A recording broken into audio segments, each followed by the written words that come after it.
Ooh, I cut that one off a little short, guys, but this is the Doctors Who Read Stuff, and my name is Chris. I'm Chip. And I'm Brian. And today we are covering, is this the fifth or the sixth story in this book?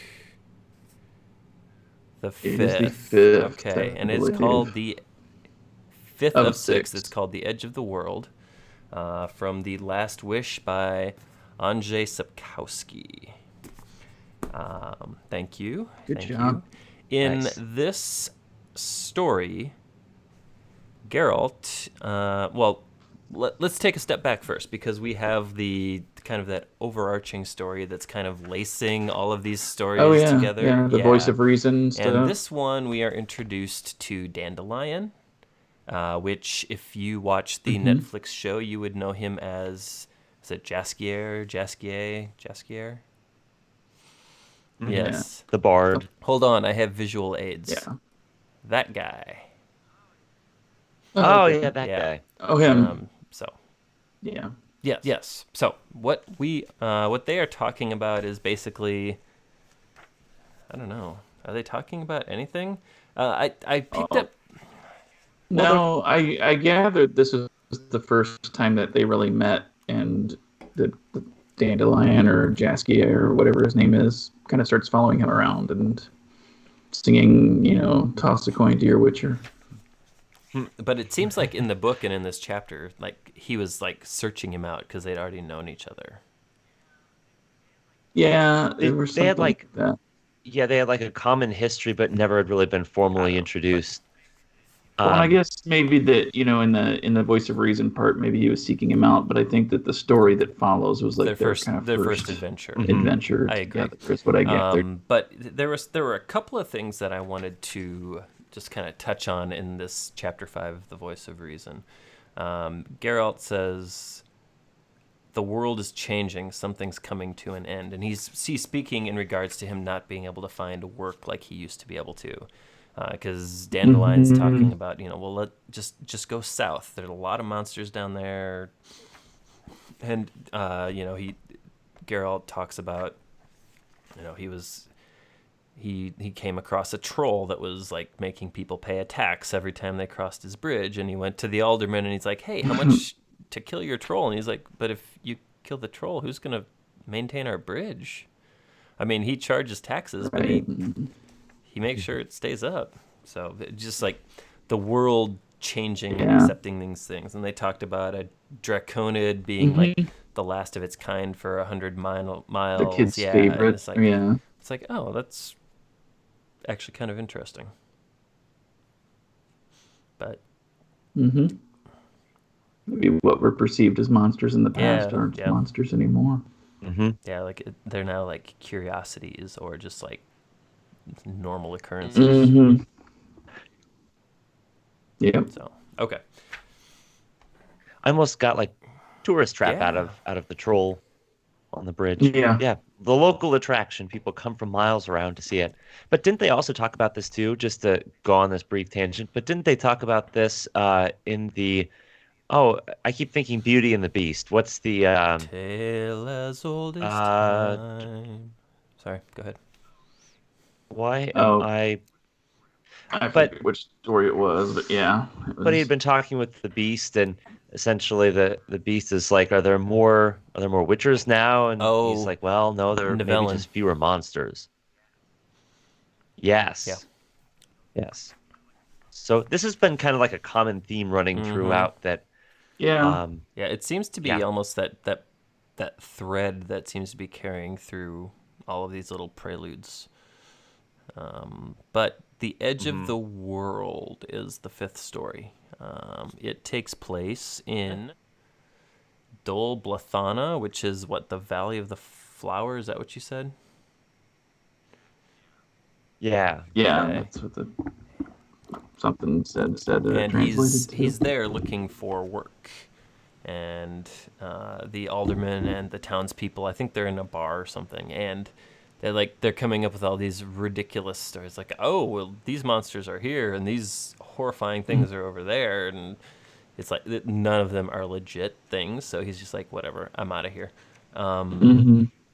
and so they leave, he and Dandelion, and they're like chased down by this guy in a wagon, and he's like, "Hey, I could tell from your face that you knew those guys at the bar were full of crap, but I've got something for you. Come with me." And they go to lower, what's it called? Posada. Posada? Yeah. Posada? And Yeah. they're told, they tell him about a devil in this field that's basically like playing tricks and like terrorizing them and stealing from them and things like that.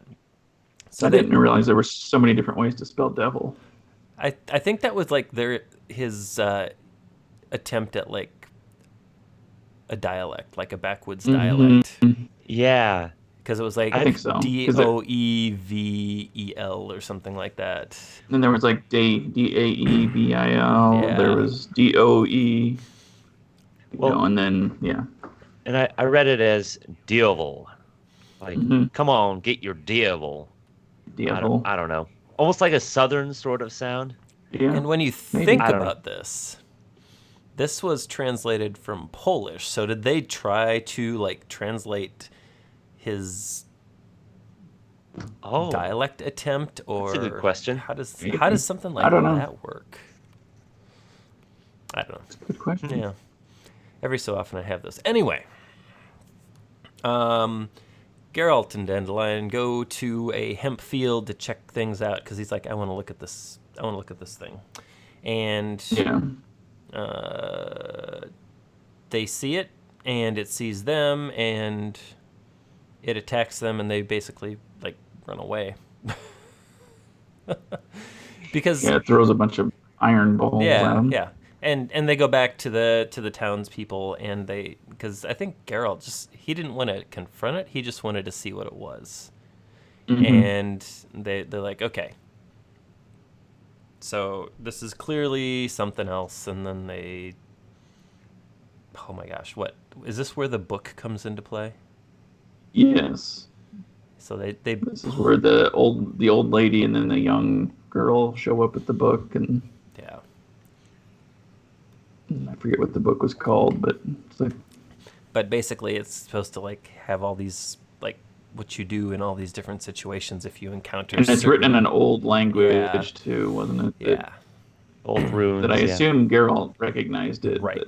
But the other men couldn't read it, and the woman that was actually speaking couldn't read it, but she was being kind of, I guess, telepathically told what to say from the younger girl.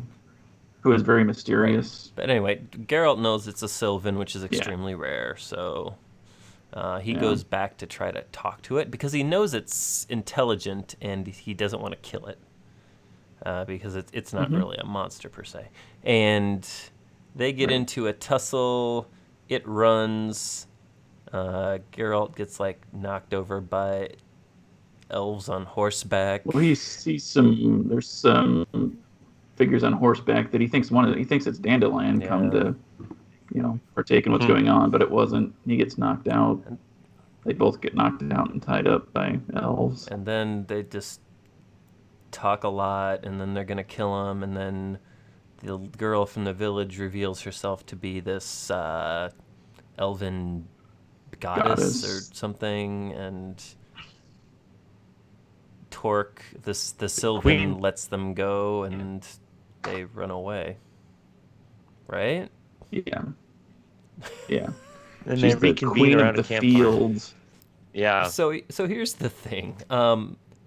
It's very rare that we come onto the show and we say something was not a fun read, but this story was not a fun read. Yeah, it was great. That being said, there were elements. I think there is like the beginnings of a cool story in this, but it's just not polished enough. I think it's the first story we've had the introduction of a god or a goddess type figure within these stories. So, and I haven't read anything beyond these, so I don't know. But it kind of gives you the first sense that there's something bigger at play here, that there are deities at work within the world. Yes. Right. And it It also seems like, this is the book about The Witcher, and it really kind of seemed odd that, I was expecting The Witcher to kind of Geralt to come in and save the day and be the hero, but, he kind of played a minimal role in this. He just played Yeah, on the sidelines until the Queen showed up, and that was it. Yeah. I think there's a point where he beat up one of the elves while he was still tied up, and I think that they realized that he was pretty dangerous, so they just decided to leave him tied up. Hmm. But, Smart. you know, yeah, it seemed like his whole persona and the advantage that he usually brings to a situation was pretty much nullified. The Sylvan, Torque, was featured on, what did we say, episode 2 of Netflix's series. Is that right? I believe. And So. Brian, you said you just watched that one, right? I did. There were some pretty stark Yeah. differences. Namely, they chopped it down from, this was like a 30-minute read, 40-minute read, hour-long read, whatever it was. I kind of fell asleep through the first part. Anyway, but the Netflix condensed it down to about like a 10-minute episode. And it was interesting because, he never ran away. The Witcher never ran away with Dandelion. He pretty much got knocked out right away. They had the iron ball kind of thwacked him right in between the eyes. And then while he was kind of stunned, he got rammed by the devil. Yeah. And then next thing you knew, they woke up and then they were kind of in the hut with the elves. So it was just played out differently, and I think Netflix actually did a better representation here. Normally, I like to rag on entertainment, like TV shows usually just shorten stuff up and they like mess up books for the most part. But this is one of those rare exceptions where I felt Netflix actually did it better. Yeah. I wouldn't disagree with that either. And it does feel like it should just be like a short passage or an event or a scene within a larger narrative. But Right. to draw it out into a 50-page story was, Yes. it was kind of challenging just to get through it. And I mean, usually knocking out 50 pages in a night's not a problem. Yeah. But this one, I picked it up and put it down a number of times, and it took me actually 2 days to kind of force my way to get through the story. Well, and I think there are a couple problems with it. A, there's a lot of dialogue that doesn't necessarily have to be there. And B, excuse me, there is that attempt at a dialect, which makes it kind of hard to understand what is actually being said. So it's a dialect within a translation of a story. That is You don't know what's lost in that Yeah. translation. So, Although I will say one thing I did like about this is they reinforced what they had been saying before, and we even touched on it already. The Witcher profession is losing profitability. Not only are all of these monsters kind of becoming friends and normal in society, but now here you have goddesses taking jobs of Witchers too. I mean, it's like there's just no winning for the guy. You do kind of feel bad for him though, because you kind of get the sense in this story he's kind of working himself out of a job. He's doing a lot of the monster slaying so that he can stay alive, but in doing so, he's also reducing the number of monsters and therefore making it harder for him to live the next day. Well, and I think that's what Dandelion said in that little prologue piece. He's like, oh, you're right, he You did. could just become a priest. It doesn't matter that you don't believe in gods or goddesses because half of them don't anyway. But they were talking about that because he's like, there's not work up here, and I don't want to go south. And he's like, well, just go do something else. Easy peasy. So, no, one element that I thought was kind of interesting was the situation of the elves and how they were basically displaced from their land by humanity, forced up into the mountains without a means to really live off the land, or the knowledge to live off the land, or the desire to, right? Because they like, no, we're not going to plant stuff and then pick it. But I thought that this almost felt like it Go No, ahead, you're sorry. fine. I was just gonna say it just felt like I think I was kind of heading the same direction you were. It sounds like it's taken from something real life almost. Yeah, it almost felt like it was something from, I don't know if it's like Polish history, but it feels like a class warfare or some sort of a racial warfare type situation or some historical event that happened that being dumb Americans, we just don't know about. If I may quote Jean-Luc Picard, the darkest chapters in human history involve the forced relocation of a small group of people. Mm. He usually knows what He he's does. talking about. Smart man. Good writing. But yeah, but it seems like if this was the case, this feels like it could have a lot. It could evolve into a much bigger story without the Sylvan, without kind of all the other crap going on. It could be kind of interesting if it was some sort of a territorial war between these two classes that had to either figure out how to live together or one beat the other, or however it plays out. But it just, but it still, in the end, it goes nowhere. Right. Yeah, they just kind of like traipse off the sunset and sit around a fire and play some music and hang out. Yeah, well, I mean, the Dandelion loses a nice loot, but he gets a nice loot in the end. I think he actually upgrades. Well, I think, he did upgrade. But, yeah, I don't know. I don't think I have a lot else to say about this one. It was hard to read. It was hard to really follow what was going on.